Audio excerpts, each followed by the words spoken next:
Hi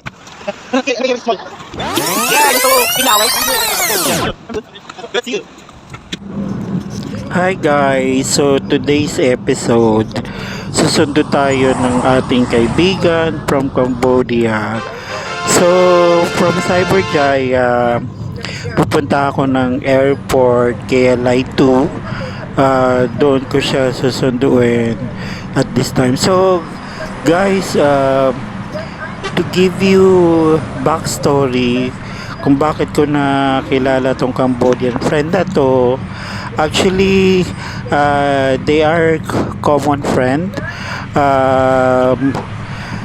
Isang kababayan na nagpakilala dahil magkakaeskwela sila sa dati nilang university sa Albuquerque, Kedah, Malaysia. And then yung university nila nag-close yun eh. So bilang mga scholars sila, bale binigyan sila ng choice na pumunta o pumasok sa ibang university sa may Selangor. So yung common friend tsaka yung isang Cambodian na schoolmate nila, napunta sila sa SIG University. At itong susunduin ko ay napunta naman sa Multimedia University dito sa may Cyberjaya. So ay 2017 gumrado itong Cambodian friend. Actually guys, kaya ko sila naging close kasi during yun nga, magkakilala kami and then sinasama sila ng common friend sa bahay.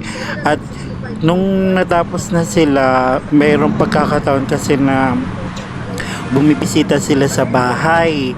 Tapos minsan nag-overnight sila doon, or minsan pagka may bisita sila, pinapasuyo nila na matulog doon overnight kasi nga hindi nga pwede matulog sa hostel nila. So pinagbibigyan ko naman.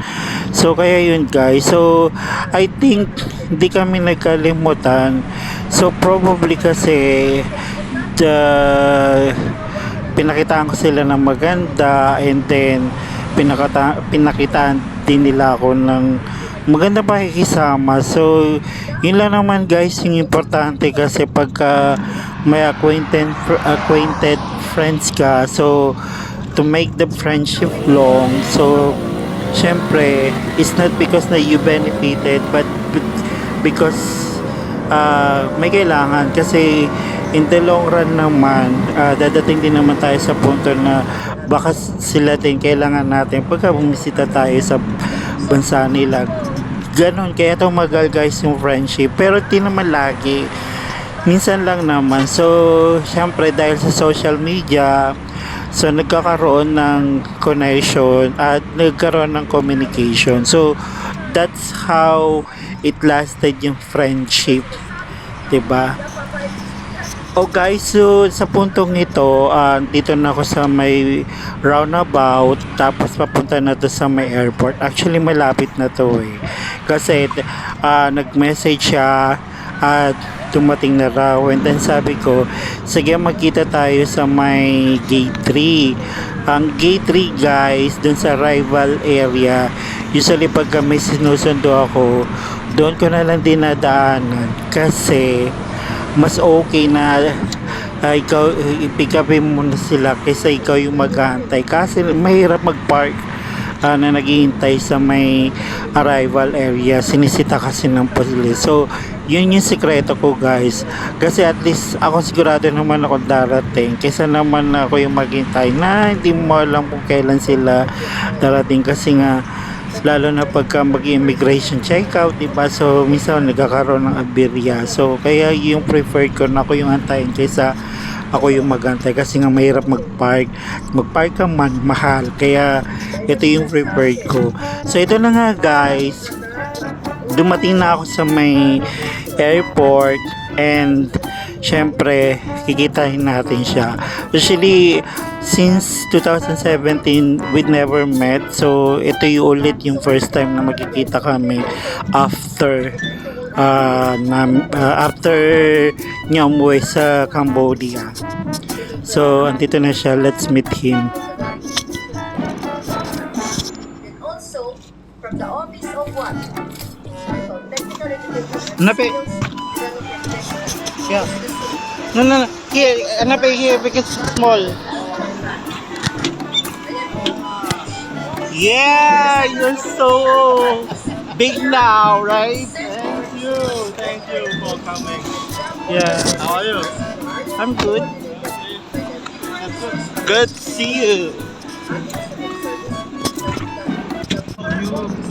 Actually guys, so sa puntong ito, nag-request siya na mag-lunch kami kasi dumating siya ng airport around 11 so it's going to lunch na. So sabi ko sige, mag-lunch tayo dun sa dati namin lugar, kain tayo ng ayam penyet. So yung dati namin lugar guys, so doon sila natutulog dati, doon sila namimisita. And I forgot pala na today Sunday, so baka close yung kakainan namin doon sa lugar. And then sabi ko if ever na close, pumunta tayo sa may Cyberjaya, doon yung mga local dish. So kasi namiss na raw niya kumain ng mga Malay foods. So, sabi ko since familiar ka naman sa Cyberjaya kasi doon ka nakatira, so let's go. So dito na kami guys sa may Cyberjaya, particularly sa Domain. So dito kami kakain ng lunch.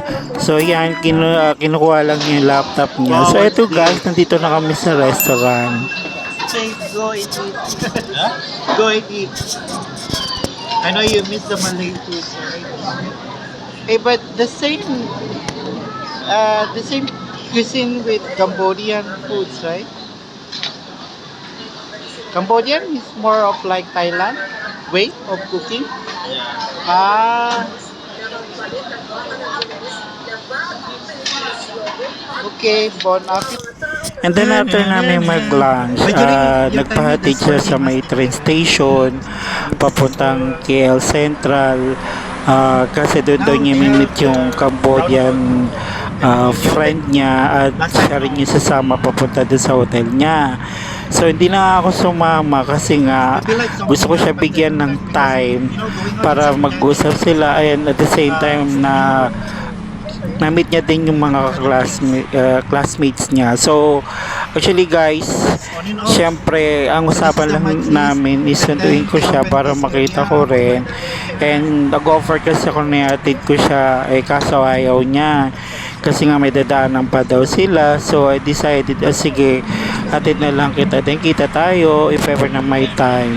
So actually guys, ano lang naman siya dito, few days lang naman ang bisita niya sa KL kasi sobrang busy din siya. So graduate pala siya ng IT, so yung position niya na promote siya, so manager na siya. So kaya din niya rinawak yung oras niya, so palaging busy daw. So kaya bakasyon siya dito para mag-unwind niya. So kasi nga masyadong toxic na rin yung trabaho. So, sabi ko it's good for you at least you know, mag-unwind, relax din. Then I know 1 week is just a short time, but at least nakahinga ka, diba?